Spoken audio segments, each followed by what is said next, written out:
Welcome to Factual America, where we dig into the hidden realities behind the headlines. Today we're uncovering a topic that's both chilling and urgent: how the government is secretly tracking your movements. You might have heard rumors or seen headlines about surveillance, but today we're pulling back the curtain on what's really going on. From your cell phone to your car, and even your home devices, there's more happening behind the scenes than you may ever realize. So buckle up, because by the end of this video, you'll see your daily routine in a whole new light. Let's start simple. Have you ever noticed how you get those hyper-localized weather alerts? Or those ads that seem to know exactly where you are? Down to the block. It isn't just clever marketing. It's your location data being actively harvested, analyzed, and yes, in many cases, handed over to government agencies. Your smartphone is ground zero for this kind of surveillance. But it doesn't stop there. It turns out, your phone can be tracked even when the GPS is turned off. How? Through something called cell tower triangulation. Every time your phone pings a nearby tower, it leaves a digital breadcrumb. Carriers know which towers you're closest to, and with a little math, your precise location can be determined. And who can get access to this? Not just corporations, but law enforcement and sometimes intelligence agencies, often without a warrant. You might be asking, isn't there a law against this? Technically, yes.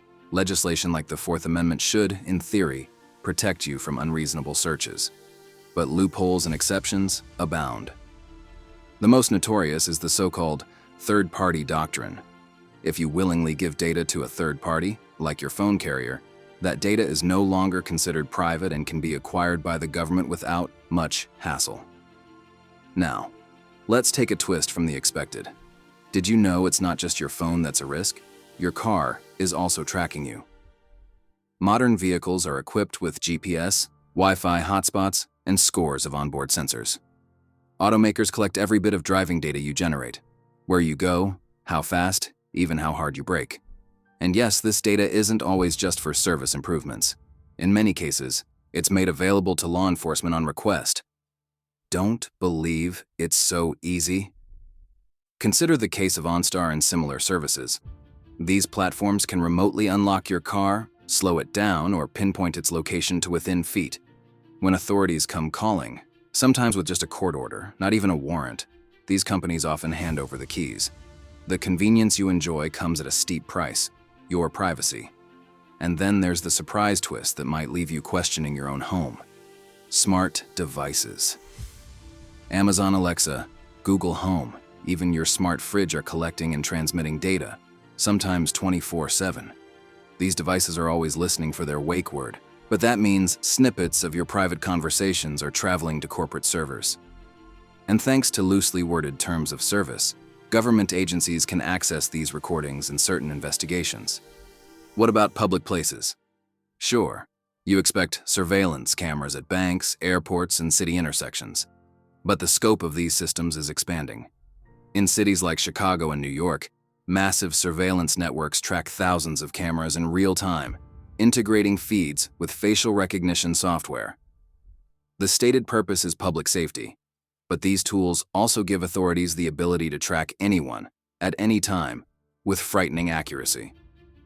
Let's pivot to social media. Every photo you post, every status update you share, and every check-in you click adds to a vast data profile about your movements and behaviors. Agencies like the FBI and NSA have the tools and the legal green light to mine these platforms using sophisticated algorithms. You might think your posts are limited to friends, but the reality is far different. But here's something most people don't consider: metadata. It's not just what you say or share, but the background information attached to your digital life: timestamps, location tags, device details. Metadata can reveal far more than content itself. In the hands of skilled analysts, it's a goldmine that builds a precise timeline of your movements and associations. And it's not just Americans being targeted. Programs like PRISM, famously revealed by Edward Snowden, show that the NSA has long been gathering global communications, siphoning off data from emails, video calls, and online chats. Even if you think you're off the grid, you're connected by association, through friends, relatives, or even devices that just pass near your own. What if you go analog? Pay in cash. Leave your phone at home. Avoid social media. Even then, technologies like automated license plate readers, ALPRs, scan and log car plates on highways and in residential neighborhoods. These logs create a massive searchable database of vehicle movements, available to local and federal authorities. You can leave your phone behind, but you can't dodge the grid. Now, let's touch on the border security debate. The US government has invested heavily in biometric tracking at airports and border crossings, facial recognition, iris scans, fingerprint checks.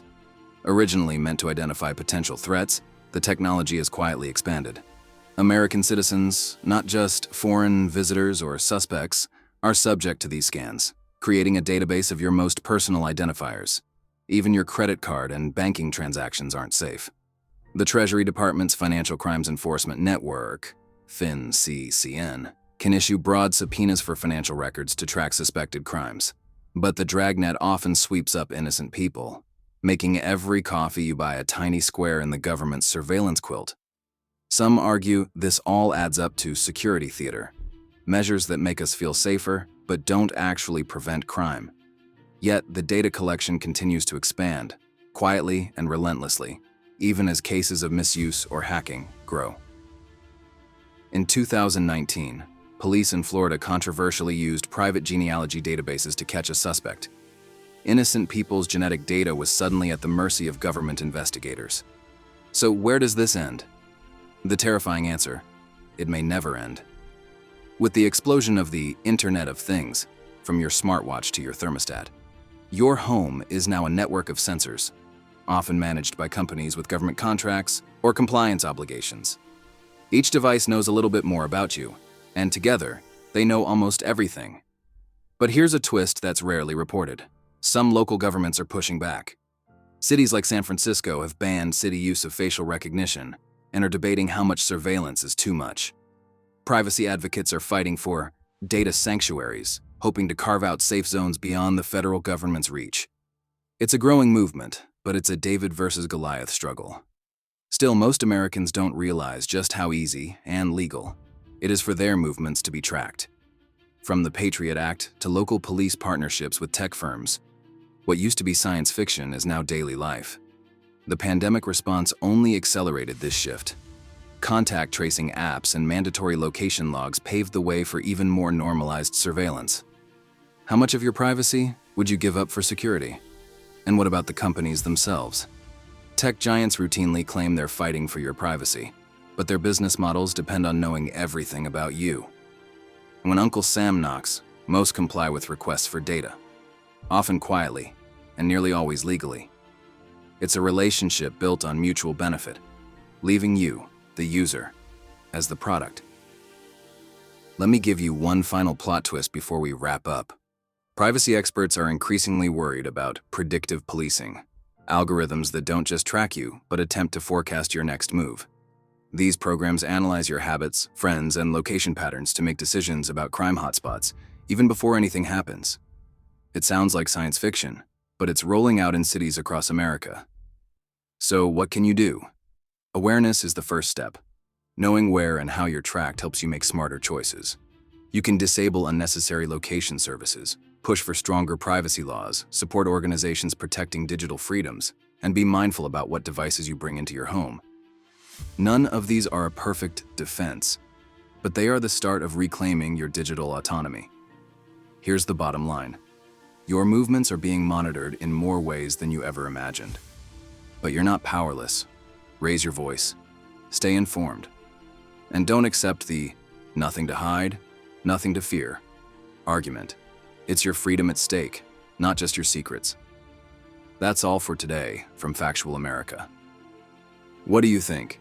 Is government tracking justified by the need for security, or is it an unacceptable violation of privacy?